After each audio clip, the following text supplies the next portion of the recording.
All right, guys, welcome to another episode of Peaktime Speaktime. And today, I have here with me the great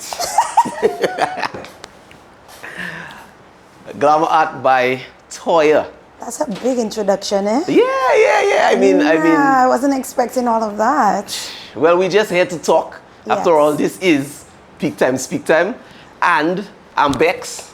I'm Toya. I don't know if you rather that introduction better. That's good. All right, so, we're just going to have a chat. I'm going to ask her some questions. I just want to know her journey and, just what she's been through and, what she likes about where she's going and, just a little bit about where she was.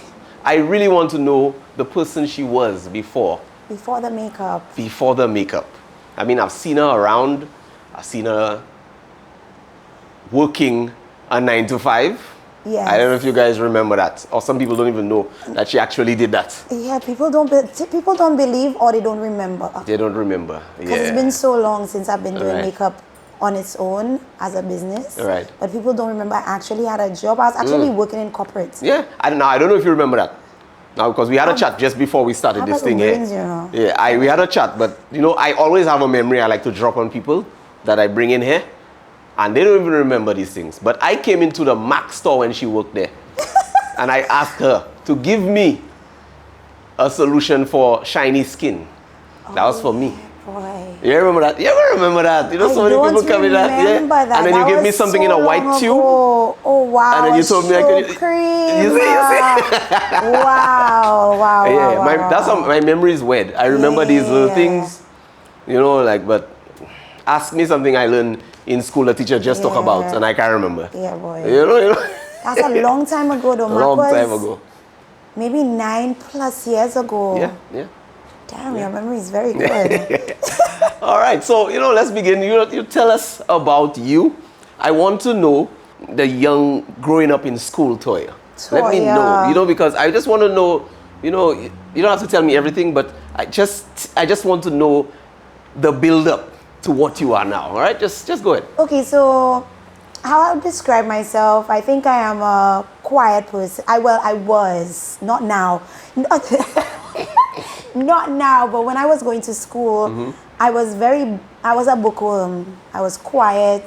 I was very much so into my academics and just being a teacher's pet. Right. So you brought an apple to school. I was the head prefect. I had measly merits. You would hit me. I was that student. You would hit me though. I hope the teachers loved me. My principal loved me till this day. Mr. Fellono loved me till this day. If I see him out, long conversation. Right. I was that student. So I never really thought that I would be, but I was a creative. I studied building technology and technical drawing. Wow.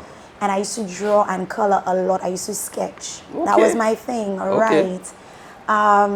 But I would have never thought that I would transition into music, then transition into makeup. I thought I would just be working a 9-to-5, that kind of thing. And just living your life. I had a fantasy about how my life would have turned out when I was in secondary school. What was it? I thought I would have been married with like 5 children. My husband come home from work. I cook dinner. We sit. You make a little banana bread for him. Yes. Make a little banana bread, but my life took a completely different turn for the good. I would say. So when I was in school, that's what I imagined my life to be. Nice. All right. Which is kind of crazy, right? Yeah, everybody has a dream. I wouldn't even say a fantasy. Everybody has a dream. Everybody thinks that's where their life is going to take them, and it's different. Same thing happened to me. I thought, I would have been a famous architect somewhere. Look at me, I'm taking pictures. I'm talking to people. It's along the same lines anyways. You're still a creative, So yes. That was Toya. Toya was the bookworm, teacher's pet. I loved my books. I still read a lot anyways, but I would never think that I would be a makeup artist traveling the world doing makeup. That's insane. Yeah.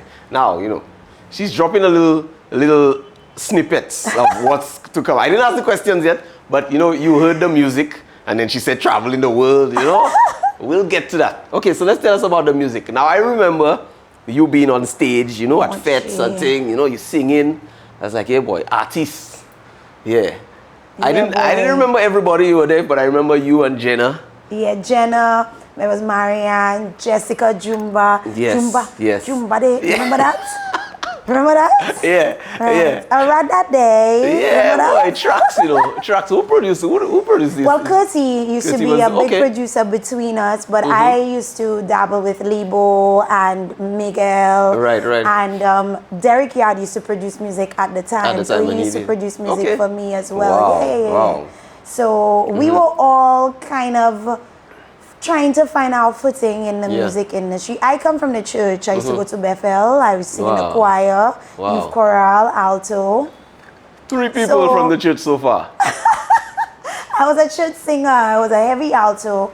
But so music came like second nature to me. It was a love that was always there. Right. I was in church from the time I was young, in the choir from little teeny bopper Toya till, you know, I think I stopped going to church about 18. I backslide. Broke out.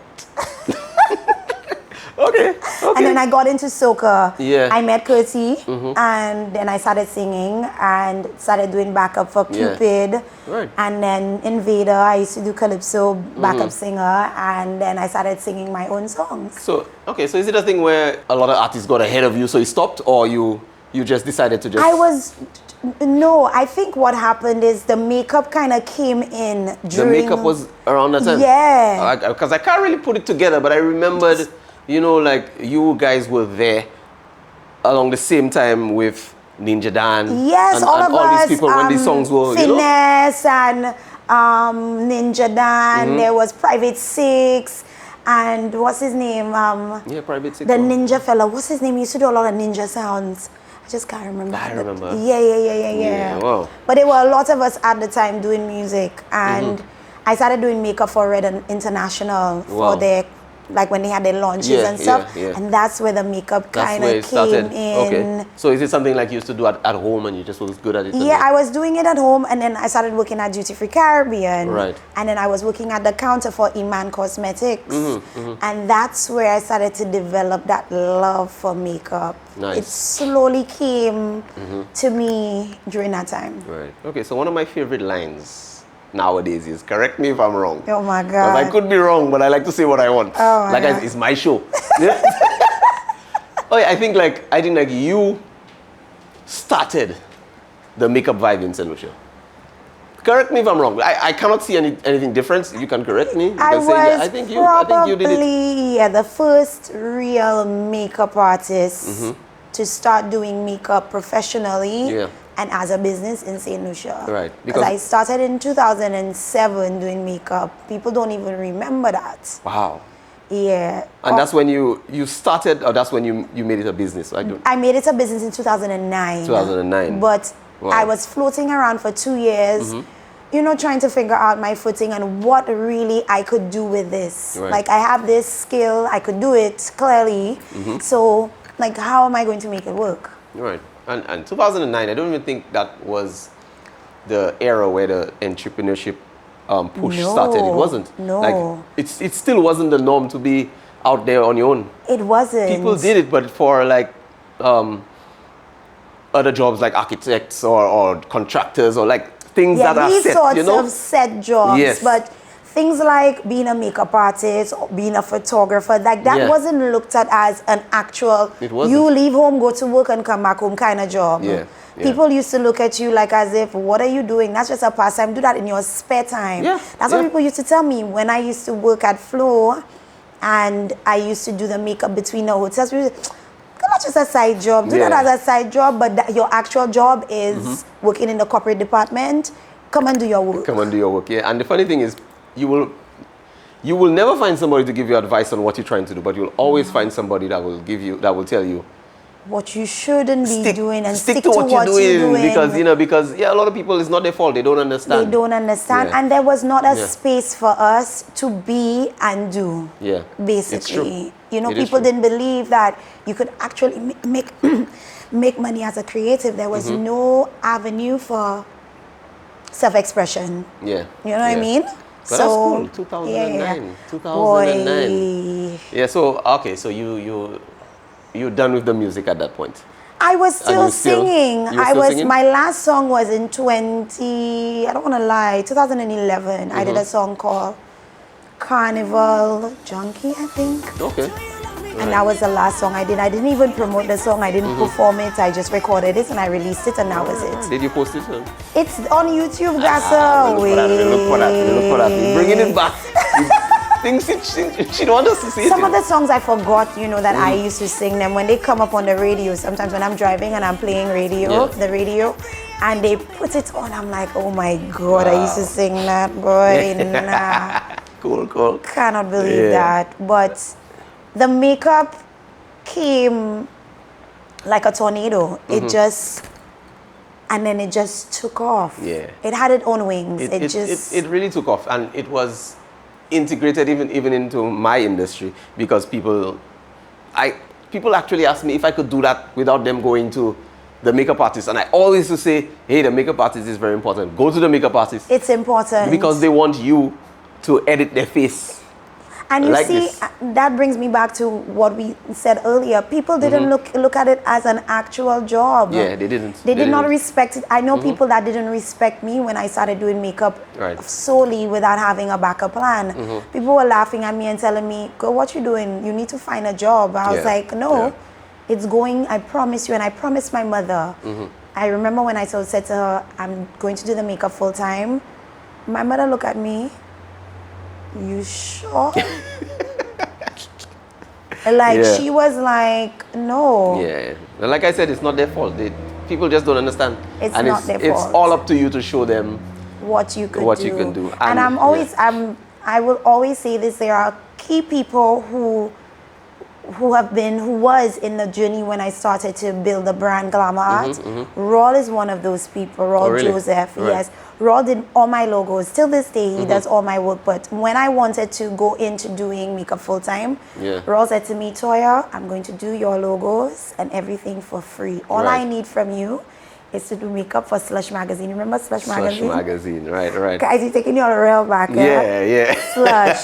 So I used to do the makeup for his photo shoots and stuff, and he used to do all my graphic work for me. Nice. For free, so I didn't have to pay for that, right? Yeah. So even, you, in a sense, you started making affiliations from there, because, one hand is shaking the other. One hand shaking the other. So now I had a logo. Now I had he helped me create the brand Glamour Art, the Instagram, the Facebook page, and just how it's supposed to look. So in that sense, he's showing me how to brand myself, because I know people, or I know makeup artists that just start, they have no logo, they don't know what they're doing, they're just doing makeup, and that's it. Just doing makeup, yeah. And he had a conversation with me, and he's like, Toya, you're very driven. Look at this look at yourself as a brand. This is not just you doing makeup and this is a job. Focus and look at it as a brand. He was one of those people that said that to me. Yeah, because I understand well that in running a business, you have to dive completely into it. You can't just go halfway and expect it to give you the same back. Not the same, but give you more back. Exactly. It'll give you exactly what you put in, and sometimes even more. So you just have to, dive completely in. So he is right. He's one of those people. And I could definitely see that you dove in. Yeah, and you're reaping the benefits now, right? Yeah, boy. Yeah. But it's a lot of sacrificing, and it's a lot of thinking what's next and forward thinking. You cannot just feel like, okay, I have a studio, I'm gonna just do makeup and that's it. There's no way that will be able to sustain you. And I will confess, I've had a taste of good life. I like it a lot. Nice. I like nice things. So if that is your mindset, then you will try to position yourself in a space where let me do more than just have a space, do makeup and go home. Now, okay, let me just talk about your Instagram page itself. Yes. So you grew your page to a certain amount of followers. I think that a lot more people that know you than what's on your page. I think it's because, but the way I see it, you grew this page for much more than just makeup. Like people follow you for just being you. You are a cool person. People follow you for the places you go or the places you've been, and my travel vlogs. So and then there was the way you engaged, you continue to engage the followers that you already have. You did this live and thousands of people logged in. Boy. I used to be there talking shit the whole time, just Let me throwing tell shade. you, I remember when I first started Toya Tuesdays, it was just a thought.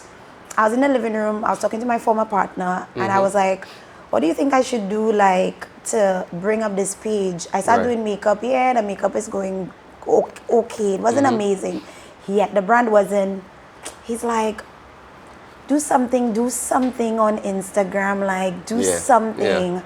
And that was just before COVID. Yeah, and it was before the live was like, everybody was live on Instagram. Yes. So when you continued, it was like... Yes, and I was like, but I have no lights. I didn't even have a ring light. I used to use a lamp from my bedroom and bring the lamp up to my face so you could see me, and then I come on and I do makeup.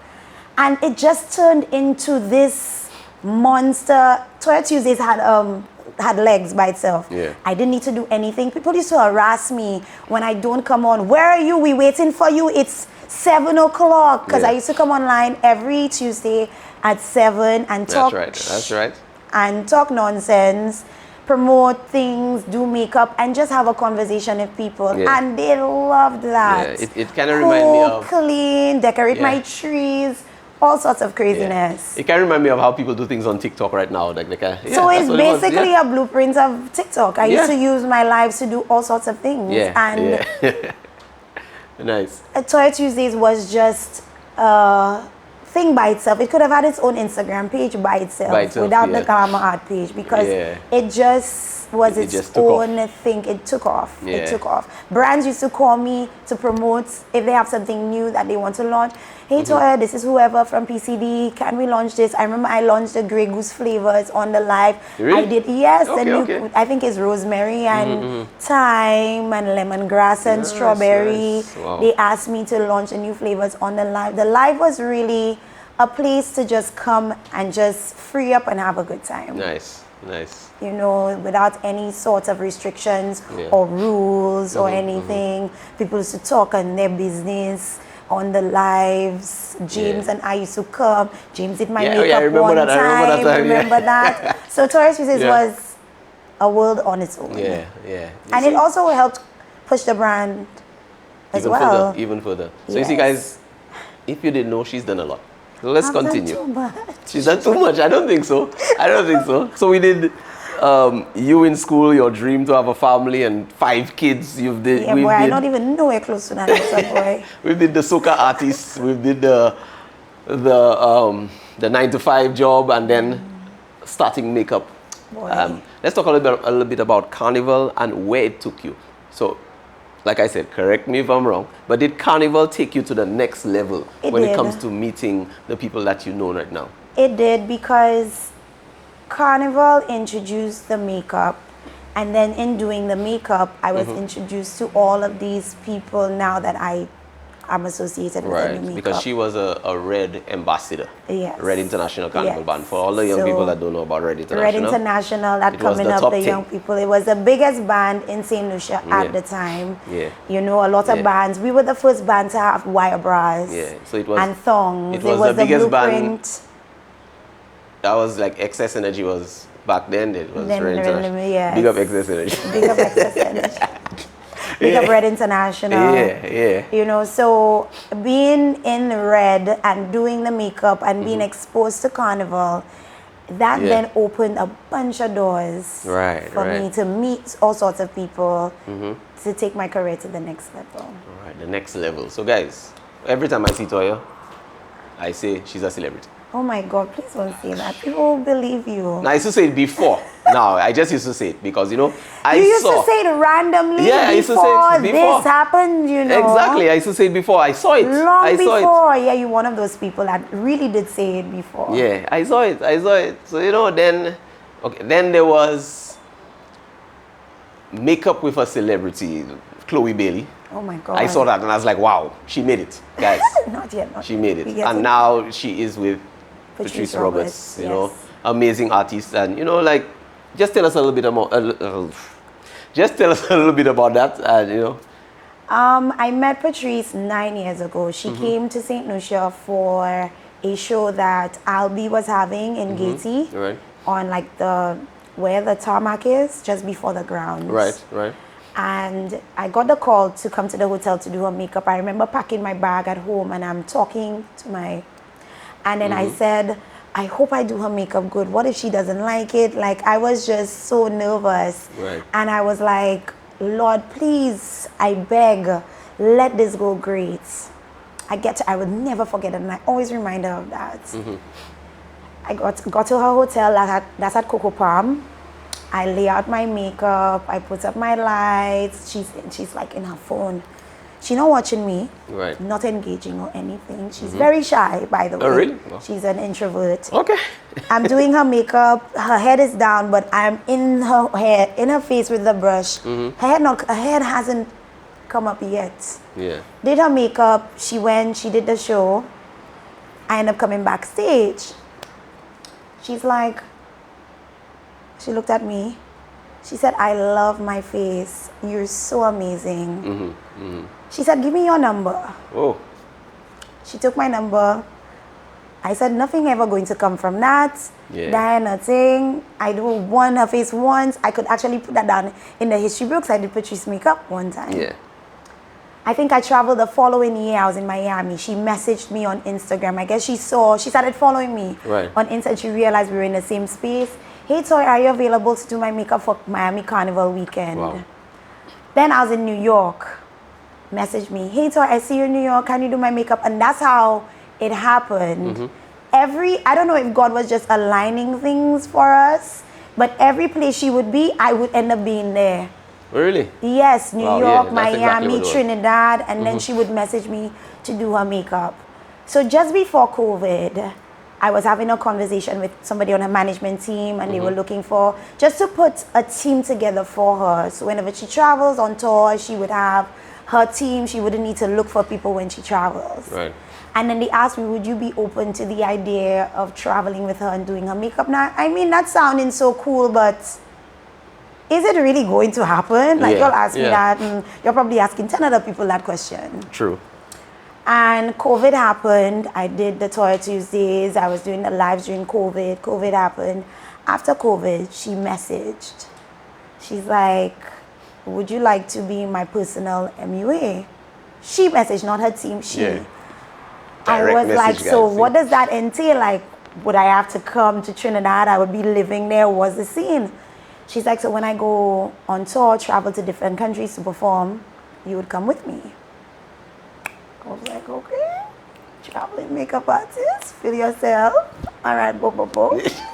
The first job was, I guess it was a test, was Trinidad Carnival. Right. She flew me down, put me up in an apartment, and then I was doing her runs with her for Carnival. That's when, with Like Yourself with Marshall. So I did that video shoot with her and just going everywhere with her. It's something, it's a world that you have to be in to understand. It's not about you. It's about the person you work for, who is a superstar. Yeah. You know, she's a big deal. I didn't realize she was a big deal not until I was actually traveling with her and being in her space. Yeah. Wow. So that went well, and then right after Trinidad, we went on tour. So I've seen so many different places. I've been to Belgium, Amsterdam. I've been all over the world with her. And it's just such a thrilling experience. If you have kids and you have a family, you definitely cannot do that, because true. It's all about that person, you know, and making sure she looks the part. So my job is basically to do her makeup before the show and to make sure she looks good from head to toe. Right. Fix her outfit. If she's sweating, I have a fan, I have a big bag.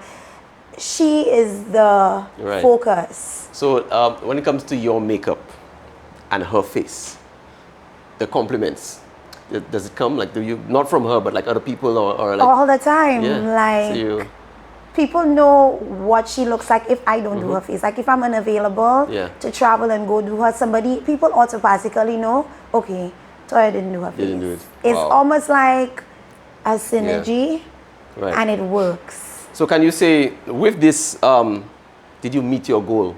Or is there something else you want to go to? And, touring with Chloe was also a goal of mine. I wanted to do a tour with a global superstar, not just a Caribbean artist. Right. I mean, Patrice is an international artist, but Chloe is in a different genre. Yes. She's an R&B artist. She's worked with Chris Brown, a lot of different people, and I had the opportunity to tour with her and do her makeup. So that was an experience that you could never forget. Let me tell you. So is there more to come? Yes, I want to do movies and red carpets. Okay, so you're going to be working with her some more.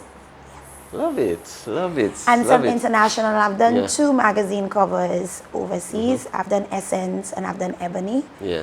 You know, and I have also been featured in Essence magazine by myself. Right. So I want to do more of these sorts of things, magazine shoots, you know, campaigns, and red carpets. That is a dream of mine. I really want to do that. The billboards in St. Lucia and all that is nothing compared to... Nothing compared to what I wanted. That is a different Well, you know what? I'm just happy that I was involved, so I could say, hey boy, I take pictures of a celebrity. Oh my God! Yeah, yes, you did my billboard last year. Oh God! I did 2 billboards. You know the one, Oh yeah, 2 billboards. The one with the hand, and then the one with the makeup thing. Yes, that was you. It's true. Boy, bought it. I was one of the baddest billboards. Yeah, that was really nice. I'd be so sad when they take it. I actually saw when they was taking down the one. Really? Yeah, I was like, oh, I almost cried.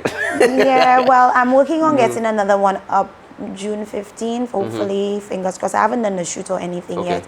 We're in talks to see how we could do it. But for me, it's just about elevating the brand and getting the brand to a place where people recognize the face and they know exactly what it is. What it is, nice. You know, so sounds good. That's the goal. Yeah. The goal is to elevate and not look at myself as... I don't look at myself as a makeup artist. It's something that I do, but I actually look at myself as a brand, know? And... Yeah, a Glamouartbytoya, Avi Beauty, the brand. It's not just makeup, it's everything. All right. Okay, so guys, our time is... That was quick. This is it? That's to get rid of me. I suspect so, you know. That's why the time passed so fast. Never. It's my G from time. So guys, you know, this was Peaktime Speaktime. I am Bex and this is... Toya. Yeah. So don't forget to follow Bex Photo Pro and Peaktime Studio for more updates on Peaktime Speaktime, and don't forget to follow Glamouartbytoya on Instagram. There's a lot to see on her page, guys.